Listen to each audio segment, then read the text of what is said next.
የዘቢባ ግርማ ባለቤት ኢሶ ከዘቢባ ጋር ከመሆኑ በፊት የኔ ፍቅረኛ ባሌ ነበር፣ አብረን ረጅም ጊዜ ኖርናል ትላለች እቺ ሴት በሚዲያ ላይ መታ። ነገር ግን ኢሶ የዘቢባ ባለቤት ደግሞ ፈጽሞ አላቃትም፣ ከየት እንደመጣች ራሱ አላቃትም።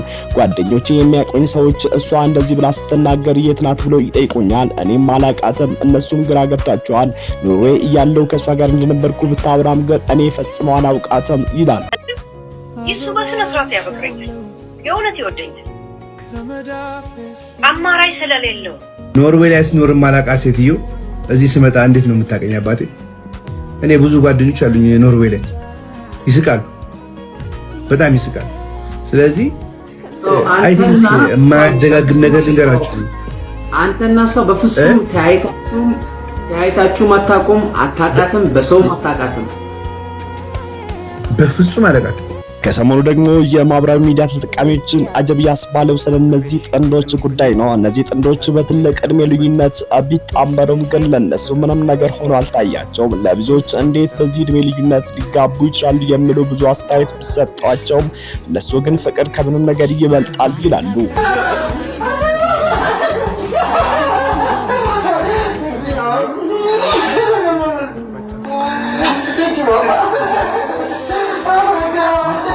ኮሜዲያን ፍልፍሉ ስትሮክ በሽታ ይዞት ሆስፒታል ሲገባ ሁላችንም እጅግ በጣም ደንግጠን በየአመታችን እንድንጸልይለት ተነግሮን ነበር። ዛሬ ደግሞ እግዚአብሔር ረድቶት ይሄው በደስታ ወደ አባይ ቴሌቪዥን ዳግም በደስታ ተመልሷል።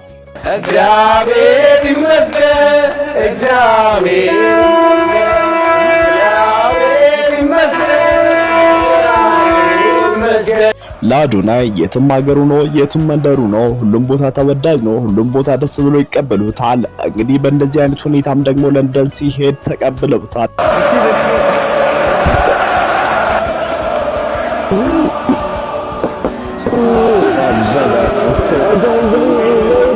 የተከበራችሁ ውድ ተመልካቾች ምርጥና አገልግሎትን በየት ላስተዋውቅ እንዴት ላስተዋውቅ፣ ለቲክቶከሮች ወይስ ለቲክቶከሮች ወይስ ለቴሌቪዥን ጣቢያዎች ልስጥ ብላችሁ ግራ ገብታችሁ ይሆን?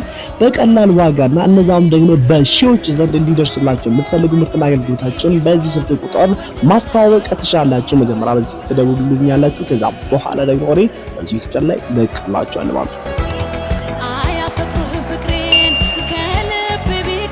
ኮሜዲያን በረከት ወይም ደግሞ ኮሜዲያን ፍልፍሉ ለአንድ ወር ከምናምን ያህል ታሞ ሆስፒታል መቆየቱ ይታወቃል። እንግዲህ በሽታም ደግሞ ስትሮክ እንደሆነ ነው።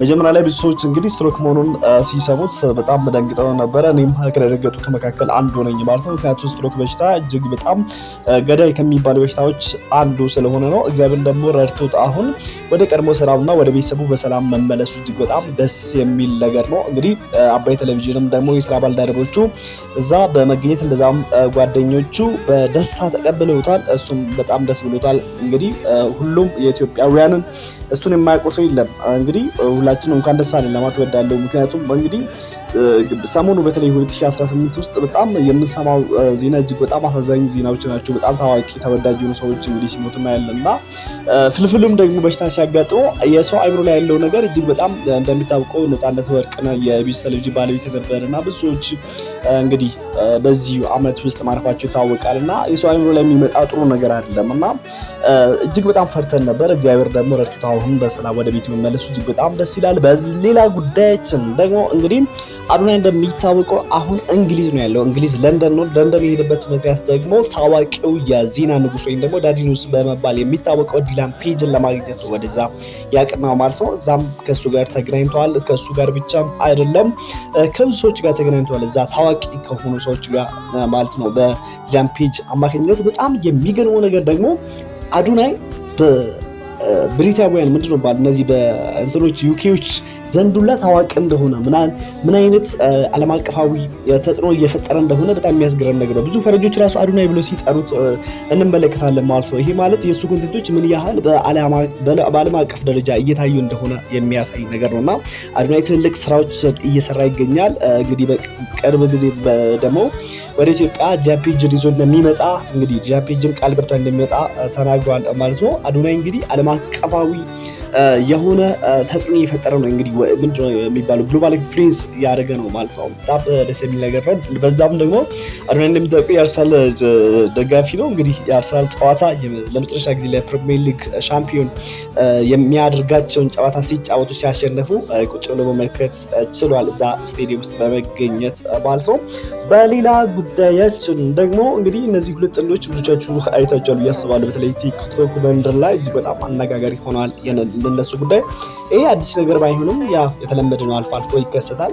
ሆኖም ግን አነጋጋሪ መሆኑ ደግሞ ምን ጊዜ የማይቀር ነገር ነው። ምክንያቱም እንግዲህ እንደዚህ ነገሮች በተለይ ሴቷ በጣም እድሜዋ ትልቅ ሆኖ ወንዱ ደግሞ ትንሽ ሲሆን እንደውም የሚታወቀው ብዙ ጊዜ ምንድነው ወንድ እድሜው ገፋ ብሎ ሴት ወጣት ብቶ ምንም ችግር የለም ማስተዳደር ከቻለ ምናምን ይባላል እና ያን ያህልም አይደለም የተለመደ ነገር ስለሆነ።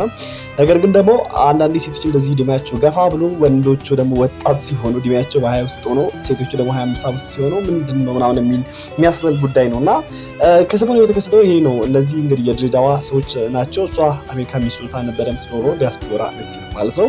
እሱ ደግሞ እዚህ ድሬዳዋ ነበረ የሚኖረው። ተገናኙ፣ ተጋቡ። አሁን ፍቅራቸውን እያጣጣሙ ይገኛሉ። ለልጆቹም ደግሞ እያጋሩ ይገኛሉ። እንግዲህ እንደኛ ተደሰቱ፣ እንደኛ ተፋቀሩ እያሉ ይገኛሉ። እንግዲህ ይሄ ነገር ደግሞ በብዙዎች ዘንድ አነጋጋሪ ሆኗል ማለት ነው። ጉዳዩ በተለይ በመካከላቸው ያለው የኤጅ ጋፕ ወይም ደግሞ የእድሜ ልዩነት ብዙዎችን ጥያቄ ፈጥሮባቸዋል። እንዴት ፍቅር ነው ለጥቅም የሚል ብዙ ጥያቄዎች ሲመጡ እንግዲህ ፍቅር ነው እንደኛ ተደሰት ፈታ ብሎናል።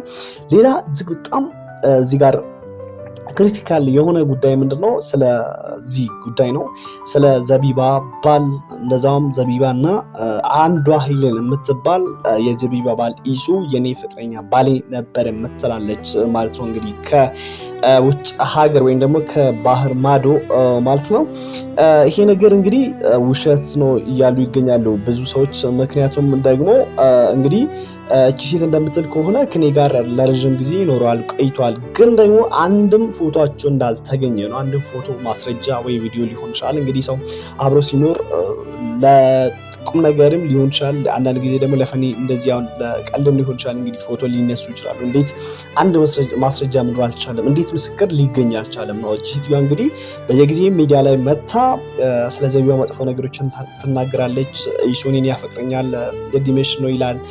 ዘቢባን ምንድነው ዘቢባን እንትን ለማለት ለማስተባበል ሲል አንቺ ዲሜሽ እኮ ሄዷል፣ አንቺ እናቴ ነሽ ይለኛል እንጂ እኔን ያፈቅረኛል ኢሱ ትላለች። ነገር ግን ደግሞ ኢሱ ፈጽሞ አላውቃትም፣ እቺን ሴት የትም አላውቃትም፣ ከዚህ በፊትም አላውቃትም፣ ኖርዌይም በነበርኩ ጊዜ አላውቃትም፣ ጓደኞቼ ራሱ ምስክር ናቸው፣ ምንድነች ይሉኛል። እንግዲህ ይስቃሉ ይሄንን ሲሰሙ። ምንድነው ከየት ነው መጣችብህ ምናምን ይላሉ። እውነትም ደግሞ አንዳንድ ጊዜ በሰው ትዳር ውስጥ ገብቶ እንዲሁ ከማይታወቅ ቦታ መጥተው ሰው ትዳሩ መሳካት ሲጀምር ትዳሩ ሲያምር ብዙዎች እንግዲህ ደምቆ ሲታይ ምንድነው ብዙዎች እንዴት ነው ምናምን ይሄ የቅናት መንፈስ ይጋባባቸውና በቃ ሰው ላይ እንደ እንቅፋት ይሆናሉ። እንቅፋት ብቻም ሳይሆን ደግሞ የእግር እሳት በሉ እና እቺ ሴትዮዋ እንግዲህ አሁን ሶሻል ሚዲያ ላይ ኢሱ ነው እያለች እጅግ በጣም ብዙ ነገር እያለች ትገኛለች። ቢሆንም ግን ህዝቡ ገብቶታል እውነት እንዳልሆነ። ምክንያቱም ያቀረበችው ምንም ማስረጃ የለም። ቢኖርም ደግሞ እንግዲህ እሱ ካልፈለጋት ካልወደዳትና ትክክለኛ ሚስት ነው ብለው በህግም ህዝቡ በሚያውቀውም ሃይማኖቱ በሚፈቅደውም ደግሞ ዘቢባን አግብተዋል። ጥሩ ኑሮ እየኖሩ ይገኛሉ። በጋራ 3 ልጆች አሏቸው። እንግዲህ ጥሩ ኑሮ ላይ ይገኛሉ። ምናልባት እቺ ሴትዮ በቅናት ተነሳስታ ይሆናል እንደዚህ ያለችው እንጂ እውነት አይደለም። ብዙዎችም ይህንን ነገር አምነዋል ትክክል እንዳልሆነ ማለት ነው። እንግዲህ በሰሞኑ በማህበራዊ ሚዲያ ላይ እጅግ በጣም አነጋጋሪ ከነበሩ ጉዳዮች የነሱ ጉዳይም በጣም ተገኖ እየተወራ እየተነገረ ይገኛል ማለት ነው። እስካሁን ስለተከታተላችሁ እጅግ በጣም አመሰግናለሁ። ለዚህ ዩቲዩብ ቻናል አዲስ ይሆናችሁ ደግሞ ሰብስክራይብ በማድረግ ቤተሰብ መሆናችሁ እንዳትረሱ። ላለው ሰላም ነው። ወዳችኋለሁ።